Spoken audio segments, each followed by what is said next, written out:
আল্লাহর হাবিব সাল্লাল্লাহু আলাইহি ওয়াসাল্লাম একবার মসজিদে নববীতে ঢুকলেন। ঢুকেই দেখলেন সাহাবারা কথা বলছে। এক সাহাবী বললেন, আমার কাছে তো সবচেয়ে অবাক লাগে যে আল্লাহ তাআলা সর্বপ্রথম যে মানুষকে বানালেন ওনার নাম কি? সবাই পড়েন। তুমি মাটির আদমকে প্রথম সৃষ্টি করিয়া ঘোষণা করিয়া দিলে শ্রেষ্ঠ বলিয়া, তাই তো নূরের ফেরেশতা করে আদমকে সেজদা। ঠিক কিনা? তাই তো নূরের ফেরেশতা করে হে আদমকে সেজদা, সবার চেয়ে সম্মান দিলে মাটির আদমকে। আল্লাহু আল্লাহু তুমি জাল্লে জালালুহু, শেষ করা তো যায় না গে তোমার গুণগান। আল্লাহু আল্লাহু সুবহানাল্লাহ পড়েন। সাহাবী বললেন যে আমার কাছে সবচেয়ে অবাক লাগে যে আল্লাহ তাআলা প্রথম মানুষ হিসেবে আদম আলাইহিস সালামকে বানালেন আর ওনাকে উপাধি দিলেন সফিউল্লাহ। আদম আলাইহিস সালামের উপাধি উত্তর দিতে হবে আওয়াজ করে। আদম আলাইহিস সালামের উপাধি কি ছিল? আল্লাহর হাবিব সাল্লাল্লাহু আলাইহি ওয়াসাল্লাম দূরে দাঁড়িয়ে শুনছেন সাহাবাদের কনভারসেশন। আরেক সাহাবা বললেন, আরে আমার কাছে তো এর চেয়ে বেশি অবাক লাগে যে তিনি মুসা আলাইহিস সালামকে বানিয়েছেন নাজিউল্লাহ। নাজিউল্লাহ যে আল্লাহর সাথে নাজা ইউনাজি মুনাজাত করে, গোপনে কথা বলে, কালিমুল্লাহ। এটা অবাক লাগে যে আল্লাহ তাআলা কোনো মিডিয়া ছাড়া, ভায়া ছাড়া, মাধ্যম ছাড়া পৃথিবীর একটা মানুষের সাথে সরাসরি কথা বলবেন। আমার কাছে তো ওনার মর্যাদাটা সবচেয়ে বড় মর্যাদা মনে হয়, উনি নাজিউল্লাহ। আরেক সাহাবা বললেন, আমার কাছে তো এর চেয়ে বেশি অবাক লাগে সাইয়েদনা ইব্রাহিম আলাইহিস সালামের ব্যাপারটা, কারণ ওনাকে আল্লাহ তাআলা বানিয়েছেন খলিলুল্লাহ। তাহলে একজনকে পাওয়া গেল সফিউল্লাহ, আরেক নবীকে পাওয়া গেল কালিমুল্লাহ বা নাজিউল্লাহ, আরেক নবীকে পাওয়া গেল খলিলুল্লাহ। এই কনভারসেশন যখন আল্লাহর হাবিব সাল্লাল্লাহু আলাইহি ওয়াসাল্লাম শুনলেন, আল্লাহর হাবিব সাল্লাল্লাহু আলাইহি ওয়াসাল্লাম মসজিদে নববীতে প্রবেশ করে সাহাবাদেরকে বললেন, তোমরা যা বলেছো আমি সব শুনেছি, তোমরা যা বলেছো সব সত্যই বলেছো, ঠিকই বলেছো। আল্লাহ তাআলা একজনকে বানিয়েছেন সফিউল্লাহ, একজনকে বানিয়েছেন খলিলুল্লাহ, একজনকে বানিয়েছেন কালিমুল্লাহ। তবে জেনে রেখো আমি হচ্ছি হাবিবুল্লাহ, আমি Habibullah. The higher status, the highest peak of the status, সবচেয়ে উঁচু স্ট্যাটাস হচ্ছে আমার। খলিলুল্লাহ মানে আল্লাহর বন্ধু, হাবিবুল্লাহ মানে হচ্ছে আল্লাহর বন্ধু। কিন্তু খলিলুল্লাহ এমন বন্ধু যেই বন্ধু আল্লাহকে খুশি করার জন্য কাজ করে, আর হাবিবুল্লাহ হচ্ছে আল্লাহর এমন বন্ধু যেই বন্ধুকে খুশি রাখার জন্য আল্লাহ নিজেই কাজ করে। আল্লাহর হাবিব সাল্লাল্লাহু আলাইহি ওয়াসাল্লাম ছিলেন হাবিবুল্লাহ। চিল্লায় বলেন, তিনি কি ছিলেন? হাবিবুল্লাহ। এত মর্যাদা, এত সম্মান, এত স্ট্যাটাস গোটা বিশ্বের দ্বিতীয় কারো আছে? আল্লাহর হাবিব সাল্লাল্লাহু আলাইহি ওয়াসাল্লামের নুরানি চেহারার মতো চেহারা পৃথিবীর অন্য কারো আছে? কোনো দিক দিয়ে আল্লাহর হাবিবের সাথে কোনো মানুষের কোনো ধরনের কম্প্যারিজন, তুলনা চলতে পারে না। Whether it's the fitness, whether it's the skin colour, whether it's the sound, whether it's the status, he is out of any kind of comparison. তিনি সব ধরনের তুলনার ঊর্ধ্বে। As a father, as a teacher, as a commander, as a lawgiver, as a lawmaker, as a reformer of the society, Muhammad is the superman of the world. সুবহানাল্লাহ পড়তে পারলেন না? স্বামী হিসেবে, বাবা হিসেবে, নেতা হিসেবে, সমাজ সংস্কারক হিসেবে, নবী হিসেবে আল্লাহ রাসূল সাল্লাল্লাহু আলাইহি ওয়াসাল্লাম হচ্ছেন এই পৃথিবীর একজন সুপারম্যান। আল্লাহু আকবার। যার উপর একবার দুরূদ পড়লে 10টি রহমত নাজিল করে কে? 10টি গুনাহ মাফ করে কে? যিনি দুরূদ পড়লো তার স্ট্যাটাসকে 10 গুণ বাড়িয়ে দেয় কে? ওই হাবিব সাল্লাল্লাহু আলাইহি ওয়াসাল্লামের উম্মত হতে পেরে আমরা খুশি না বেজা? আমরা আল্লাহর রাসূল সাল্লাল্লাহু আলাইহি ওয়াসাল্লামকে আজকে জানার চেষ্টা করব কোরআনের আলোকে, ইনশাআল্লাহ। পড়েন। আল্লাহর হাবিব সাল্লাল্লাহু আলাইহি ওয়াসাল্লাম এতটাই মর্যাদার অধিকারী, ওনার স্ট্যাটাস এত হাই, উনি যদি ওনার মুখ দিয়ে কখনো বলেছেন ইয়েস, ওটা শরীয়তেও ইয়েস। উনি যদি মুখ ফসকে কখনো বলেছেন নো, মানে না, এটা শরীয়তেও না। তার মানে উনি হ্যাঁ বললে এটা হালাল হয়ে যায়, উনি না বললে এটা হারাম হয়ে যায়। উনি আঙ্গুল তুললে চাঁদ ভেঙে 2 ভাগ হয়ে যায়। উনি জমিন থেকে পা উপরে উঠালে আল্লাহর আরশের দিকে মেরাজে চলে যায়। উনি এমন নবী, উনারে বাদ দিলে ইসলাম থাকে না, থাকে?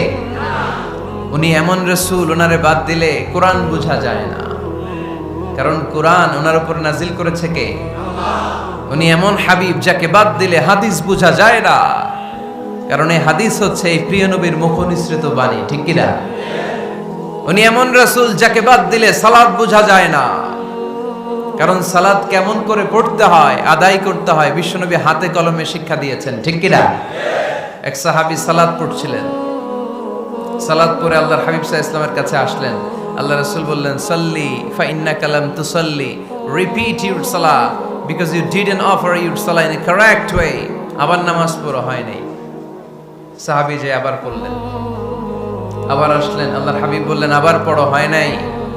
সাহাবী পরে আসলেন, আল্লাহর হাবিব বললেন সাল্লি ফা ইন্নাকা লাম তুসাল্লি, আবার নামাজ পড়া হয় নাই। এবার সাহাবী এসে কেঁদে দিলেন, এসে বললেন ইয়া রাসূলুল্লাহ, এর চেয়ে ভালো তো আমি পড়তে পারি না। আল্লাহর হাবিব জড়িয়ে ধরলেন আর বললেন আসো শিখিয়ে দেই কেমন করে সালাত পড়বে। সালাতে কোনো তাড়াহুড়ো করবে না। রুকুতে যখন যাবে তোমার পিঠটা হবে স্ট্রেইট ফরওয়ার্ড, স্ট্রেইট ফরওয়ার্ড। রুকু থেকে সোজা হয়ে দাঁড়াবে, 2 সেজদার মাঝখানে সোজা হয়ে বসবে। সেজদায় যখন যাবে রিল্যাক্স করবে। সালাতে কি করতে হয়? রিল্যাক্স। আমার সাথে সাথে সবাই আওয়াজ করে পড়েন, রিল্যাক্স। সালাতে রিল্যাক্স করবেন আপনি, তাড়াহুড়ো করতে পারবেন না। আল্লাহর হাবিব সাল্লাল্লাহু আলাইহি ওয়াসাল্লাম শিখালেন কিভাবে সালাত পড়তে হয়। তার মানে এই নবীরে বাদ দিলে সালাত বোঝা যায় না, এই নবীকে বাদ দিলে সিয়াম বোঝা যায় না। সিয়াম কেমন করে পালন করতে হয় এই নবী শিখিয়েছেন। এই নবীকে বাদ দিলে হজ বোঝা যায় না, কারণ এই হাবিব বলেছেন খুযু আন্নী মানাসিকাকুম, কেমন করে হজ করতে হয় আমার কাছ থেকে শিখে নাও। এ নবী এমন নবী, এ নবীরে বাদ দিলে জান্নাতে যাওয়া যায় না, ঠিক কি না? এজন্য এই হাবিবরে বাদ দেয়া যাবে? আল্লাহর হাবিবের চাইতে শ্রেষ্ঠ কাউরে পাওয়া যাবে? আমার নবীর চাইতে বিশ্বস্ত কেউ আছে? সে কোন বন্ধু বলো বেশি বিশ্বস্ত, সে কোন বন্ধু বলো বড় বিশ্বস্ত। কার কাছে মন খুলে দেয়া যায়, কার কাছে প্রাণ খুলে দেয়া যায়, পাওয়া যায় অতি আশ্বস্ত। তার নাম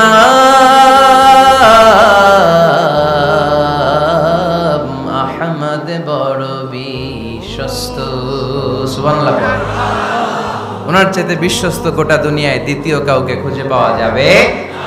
এজন্য উনি যা নিয়ে এসেছেন ওইটাই আমাদেরকে ধরতে হবে, because he is our model.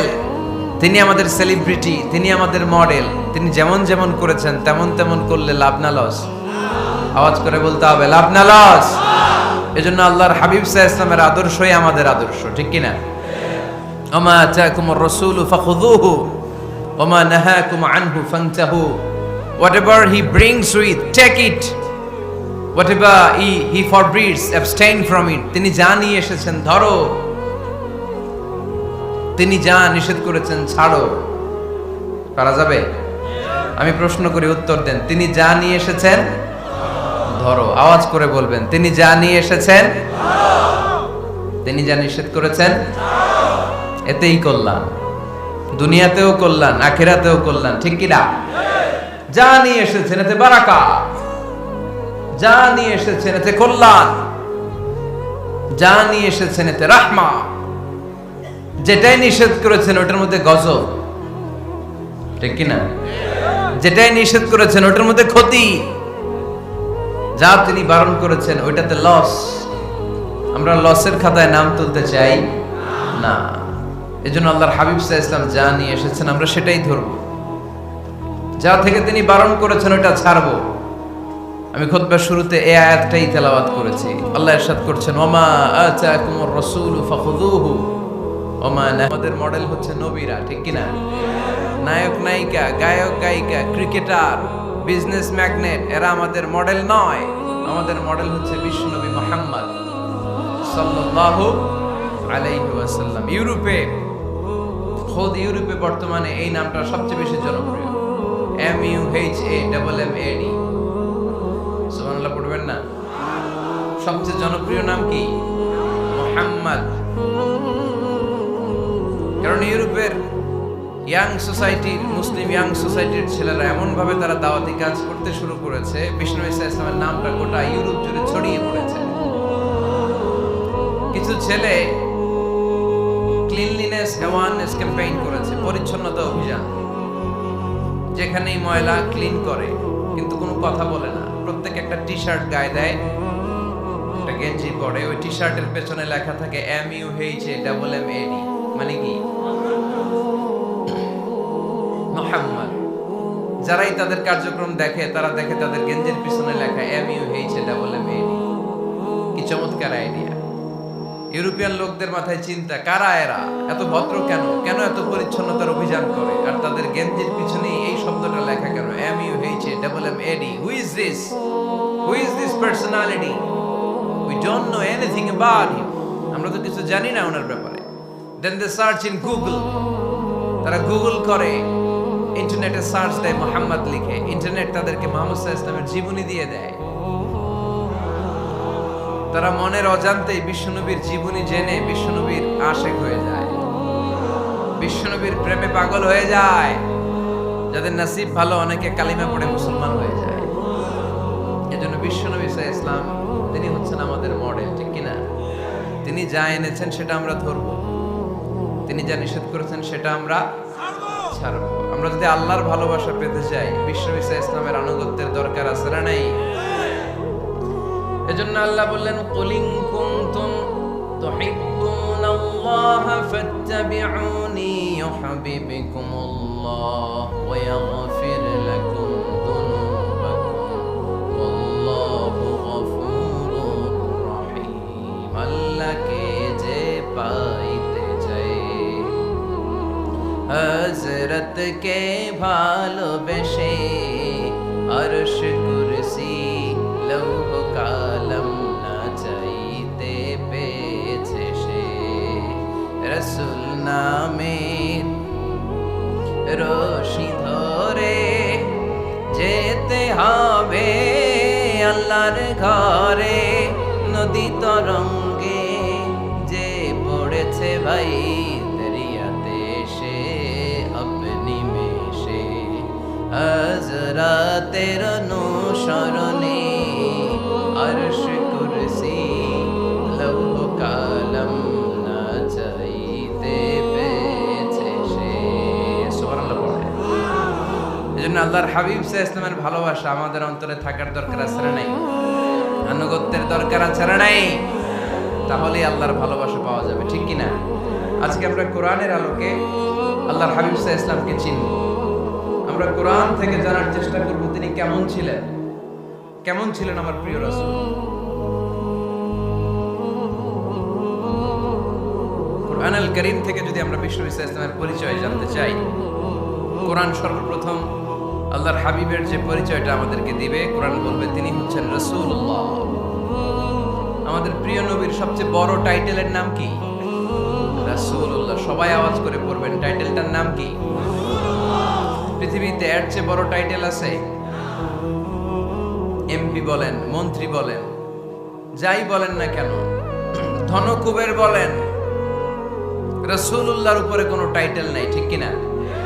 এর কারণ কেউ চাইলেই রাসূলুল্লাহ হতে পারে না। হতে পারে?